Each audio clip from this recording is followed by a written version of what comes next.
Jepang mengerjakan para Romusa dulu. Dibayar tahun 42, 43, 44 sampai 45 di semua lini karena situasi perang. Ya, mungkin Jepang itu jadi banyak mengorbankan, ya, apakah itu harta, apakah itu nyawa, karena saatnya masa perang.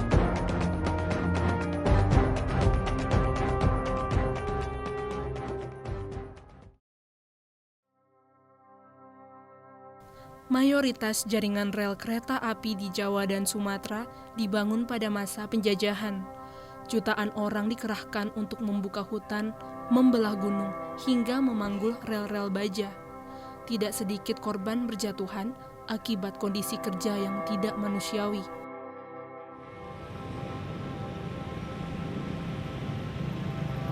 Banten menjadi salah satu lokasi jalur kereta bersejarah. Di sini terdapat jalur kereta api Saketibayah yang dibuat tahun 1942 dengan jarak 89 km guna memasok batu bara untuk keperluan perang. Jalur ini dibuat oleh Jepang yang memanfaatkan tenaga pekerja paksa atau Romusa. Tirukan perkataan saya, hancurkanlah bangsa kita, yaitu Inggris, Amerika, Belanda.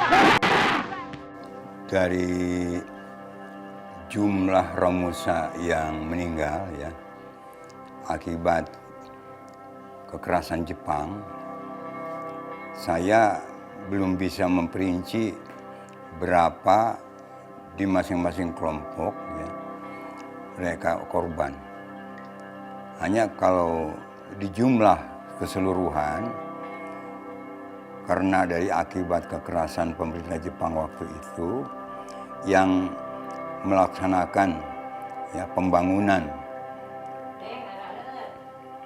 zaman Jepang selama 42, 43, 44 sampai 45 itu sejumlah bantalan kereta api dari Saketi sampai Bayah.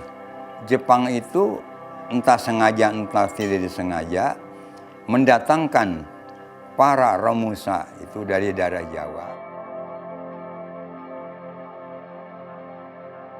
Jejak kerja paksa itu terserak di beberapa tempat di Kampung Bayah, antara lain makam puluhan ribu orang Romusa yang tewas mengenaskan hingga tugu peringatan yang dibuat oleh Tan Malaka.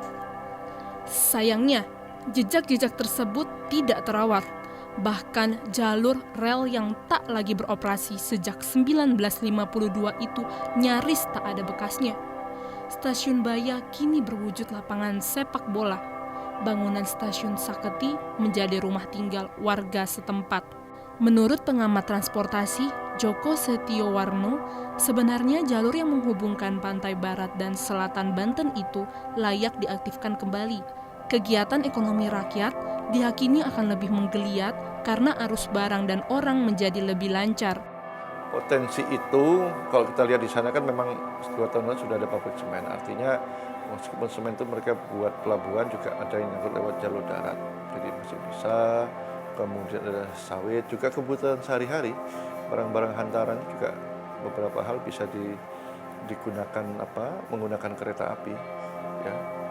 Meskipun ada juga yang menggunakan jalan darat. Biasanya itu kalau itu lahan-lahannya di kawasan perkotaan atau katakanlah kecamatan itu biasanya sudah sementara waktu ditempati, ya. Tapi dengan ada informasi ini mungkin mereka juga menyadari akan penertiban itu. Yang penting asalkan mereka bisa mendapatkan pengganti, biasanya begitu.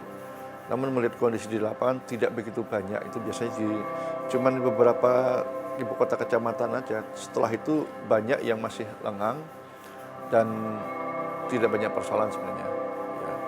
Ya tinggal kalau sekarang pemerintah mau, ya mulai dari pemerintah Kabupaten Lebak, kemudian Provinsi Banten untuk menjaga itu. Karena ini juga untuk pengembangan wilayah ekonomi sepanjang jalur itu, untuk Banten Selatan terutama.